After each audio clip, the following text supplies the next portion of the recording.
ခဲ့တယ်ကိုရုံးနှစ်ယောက်ရဲ့ချေဟာမုန်တိုင်းတန်နေနေ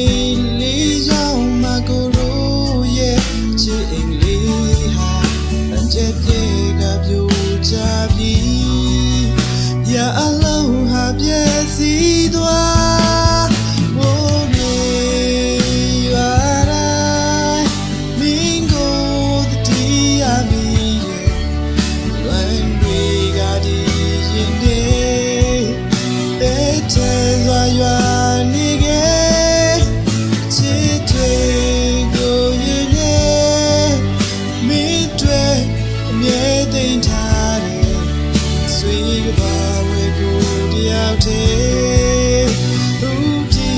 မရှာနိုင်ခဲ့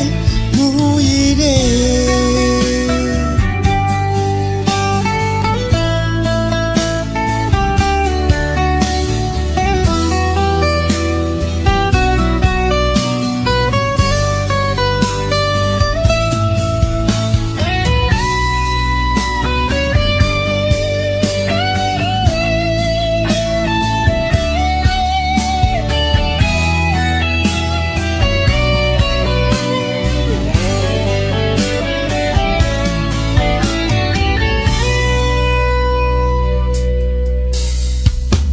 ဆုံးသွားတဲ့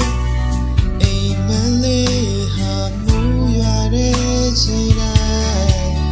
မတရားများနဲ့နေစလုံးနေခံနိုင်ရင်ရှိတော့ဘာဖြစ်တဲ့ကမဲ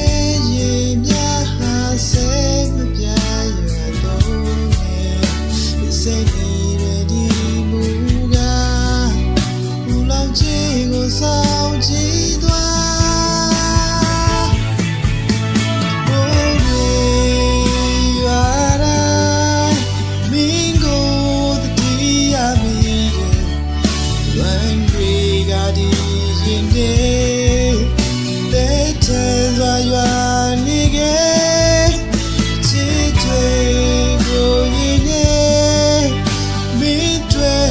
အမြဲတမ်းထားတယ်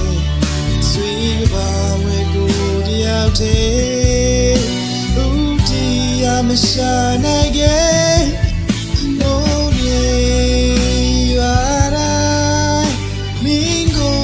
တတိယမီလွန်တွေကဒီရင်တဲ့ထဲစွာရွာနေခဲ့ချစ်တွေကိုရင်နဲ့မင်းတွေအမြဲတမ်းထားတယ်ဆွေးကပါဦးတီရမရှာနိုင်ခဲ့